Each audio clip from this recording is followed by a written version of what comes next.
Homan, live on National Report, joins us from the North Lawn. Mr. Homan, welcome to National Report. Before we talk about this potential pay increase to new agents, I wanted to speak more broadly about the fact that overall crossings are way down. But the deportation numbers are not close to the millions who were let in during the Biden era. Are there some barriers that ICE is currently facing in these agents' deportation efforts? Well, as far as the border, look, 3 months ago, we had the lowest number ever recorded. 2 months ago, we broke that record. Last month, we broke both of those records. I looked at the numbers this morning.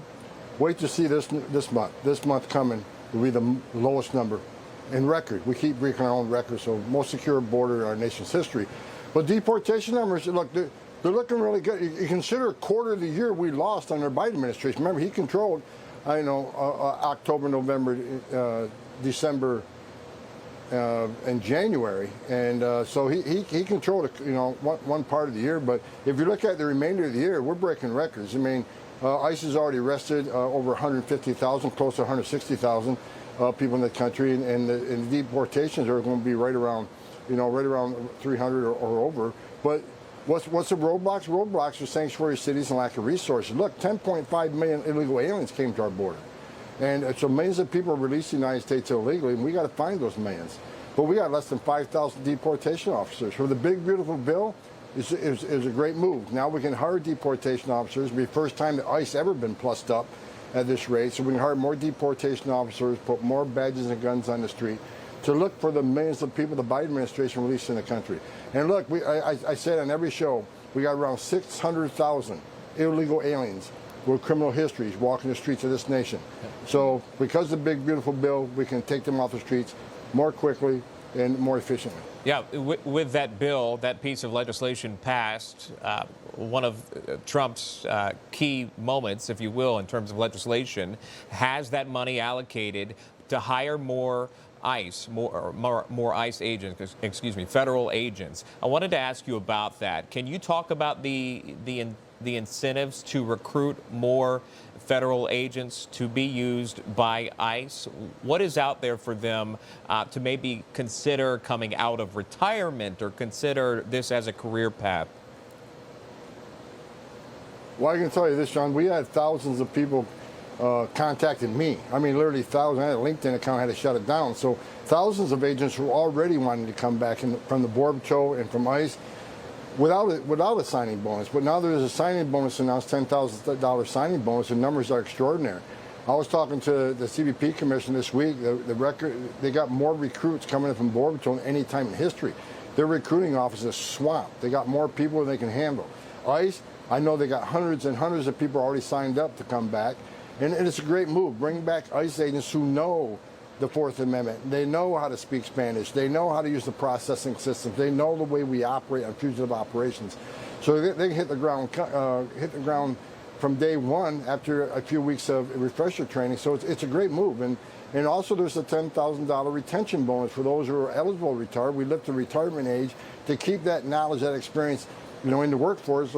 So there's also $10,000 signing bonus, which I think is a great move. Sure. Yeah, and that experience is definitely valuable, I'm sure, to work alongside other agents. I recognize that obviously it's a priority to go after the criminal illegal migrants, but there are no doubt people who came into this country illegally without criminal records, but still a desire to inflict harm onto American citizens here. What does that look like to target those individuals who, again, might not have a criminal record, but came from countries all around the globe wishing to instill harm on Americans? Well, let's talk about that, because I've done several interviews this week where they keep pouncing on, well, ICE is arresting a lot of non-criminals. ICE is detaining a lot of non-criminals. You're not keeping your promise on prioritizing public safety threats. The left's trying to steal the narrative and turn the American people against us. But look, I look at the numbers every morning. Here's what the numbers look like. For those we arrest, 70%, approximately 70%, 70% of those we arrest are criminals. Who's the other 30%? The other 30% are national security threats. Most national security threats don't have a criminal history because they try to lay low until it's time for them to do things bad. So, for instance, we arrest over 300 Iranian nationals. So a lot of people we arrest are national security threats who don't have a criminal history. So that's part of that remaining 30%. Who else is in that 30%? These are thousands of illegal aliens who had due process at great taxpayer expense and were ordered removed by a federal judge. The statute clearly says they must be removed, and it's ICE's job to remove them, to execute those orders. So ICE is doing exactly what Congress, the laws, enforcing the laws Congress enacted. They're doing exactly what they're funded to do, and they're executing orders issued by a federal judge, which is they're required to do under federal statute. So people need to look at the data and see ICE is doing exactly what President Trump promised them we would do. We prioritize public safety threats and national security threats. But like I've said from day one, while we're out there doing that, if we find someone in the country illegally that may not be a national security threat, may not be a criminal threat, they're going to, because they're here in violation of law, and we're going to arrest them. So the numbers speak for themselves. Yeah. Waiting to see the July numbers that you touted. Obviously, record numbers in May, record lows in May, record low in June. We'll wait for July.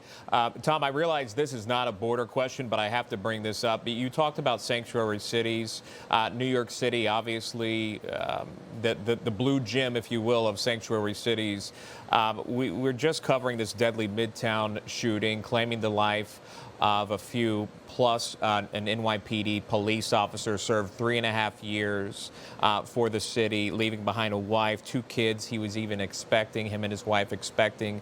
We're learning more about the shooter and how he traveled state lines all the way here from Las Vegas to New York City, potentially targeting the NFL offices. But just thinking about New York City in general, a sanctuary city, this is the police officer that lost his life there, Didarral Islam, again, only 36 years old. And you think back to the United Healthcare CEO that was shot.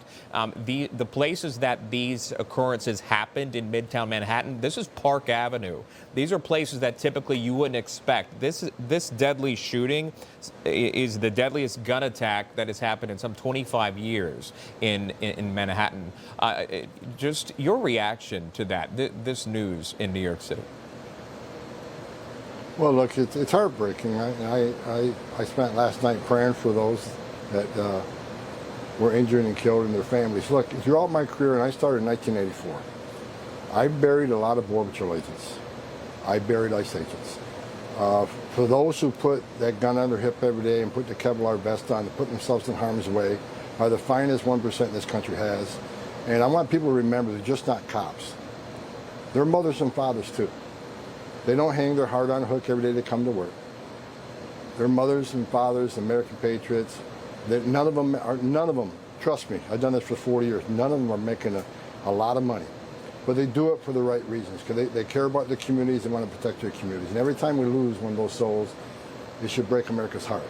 So, regardless of the sanctuary city politics, people need to understand the law enforcement officers got a tough job. And, the last few years under the last administration, law enforcement officers were attacked.